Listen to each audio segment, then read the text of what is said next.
Brian Van from Sport Bike Track Gear, sportbiketrackgear.com. Today we're going to do a video review on a relatively new product that's hit my radar as of late. It's a clip-on manufactured by Renthal. You know, the guys who do the grips, the sprockets, the off-road handlebars, that kind of stuff. We'll start off here with the packaging, super professional. All kinds of foam and stuff in there to protect these babies. Now we'll get to the product itself, and here's why it caught my eye. If you look on the tube here, all kinds of numbers are etched on there. So you can position these things exactly the way you want them to make yourself feel as comfortable as possible.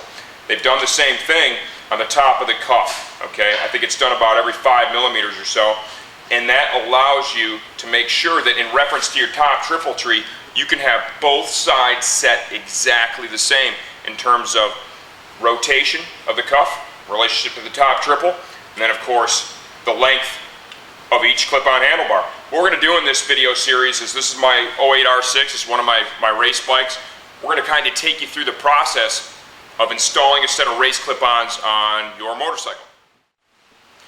Okay, when installing this type of clip-on, because it's a one-piece cuff, okay, and the one that we're removing actually is a one-piece cuff as well, you have to take your top triple tree off, okay? It's not really all that complicated.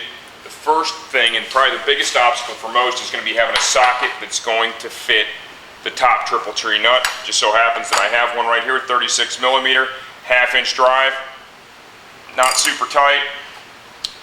Go ahead and break that loose. Spin your nut off. Now we're going to need to loosen the brake reservoir and the rest of the hand control.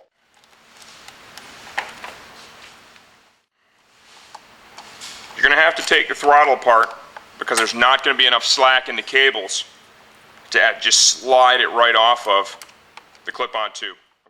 Okay, I've got the entire clutch side taken apart now too. Like I said, that one's really relatively self-explanatory. You know, we showed you what to do here on the throttle side, the more complicated of the two.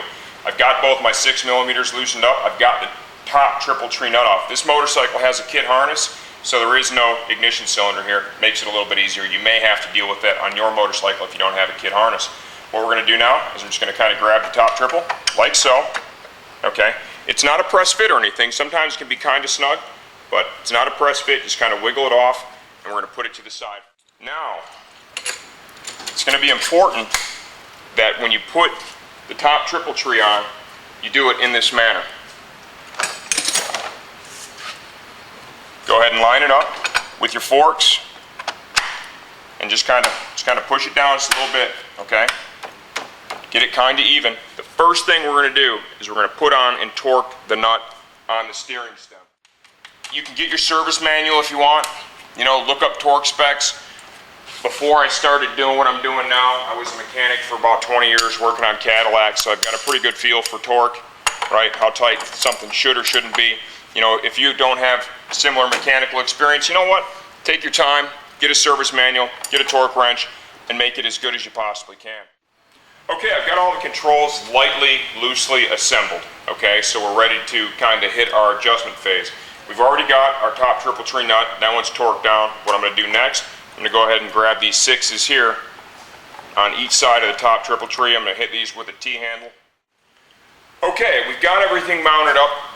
We've got our top triple tree is tight, right? We have everything here on the bars kind of loose and on the cuffs right now, so we get it all right where we want it. And that's really where this Renthal clip-on product is strong, and it pulls away from the competition. Before I really began assembling this on the motorcycle, I kind of chose one of these indicators here, okay, that made sense for me and the angle that I wanted, and I lined it up in relation to this groove here, the slot that's cut in the top triple tree. The next thing that we're going to want to do, we've got our bar length set, we've got our angle set. You know, we're going to want to begin to tighten up the controls. I like kind of a longer bar. I'm going to take the throttle tube just to the end of this bar, so there's just a little bit of that bar end slider sticking out, okay? We all have different preferences in terms of the angle that we're going to have the brake lever at. I've got it pretty close to where I want it right now. I'm going to go ahead and I'm going to snug that up completely right now. That's torqued always check and make sure, anytime you're working on the bars, make sure your throttle releases quickly and completely. Okay, now we're on to the clutch side. What I did is I went through and I set up my brake lever. With a sport bike, you know, what you're going to want to do is you're not going to want to have your brake lever standing straight out. You're going to want to have some down angle in relationship to the throttle housing and the brake lever. After you ride the bike a little bit, double check the torque on everything. These are hand controls. This stuff comes loose, you get into an accident, okay? Double check, even triple check. You know, make it part of your maintenance for your motorcycle. Looking for the indicator mark, I'm putting it right on the inner edge of that here. And that has everything looking really even side to side. Now I'm going to come over here and I'm going to go ahead and snug that up. This is bar none the best set of clip-ons I've ever seen from a quality standpoint and from even a feature standpoint with all these adjustment reference points on the cuffs and on the bars. I love it. The machining on these is amazing. Okay, they're a little more expensive than the other models, and that's really the difference in price that you see is for all the time and effort they put into all the laser etching that goes on there so to help you set it up and get it right where you want it. Are they worth the additional money? If you're as picky about your controls as I am, I'd have to say yeah, I think they probably are worth the additional money, no doubt about it, because now I know when I go out and ride this bike next weekend, my hand controls are going to be spot on, and if I want to tweak them, I can move them around a little bit and both sides will be dead even. The other thing is, let's be realistic, and Josh, kind of get a nice close up here where you can see the etching on the bars, you can see the etching here. That's a good looking part on your motorcycle. I mean, let's face it, we're all proud of our bikes, we all want our bikes to look good, look cool. You throw these clip-ons on there, it's a good looking part. You know, you're proud to have them on your bike. That's all we've got for you, man. That's the Renthal Road Racing Clip-on. I'm Brian Van from SportBikeTrackGear.com.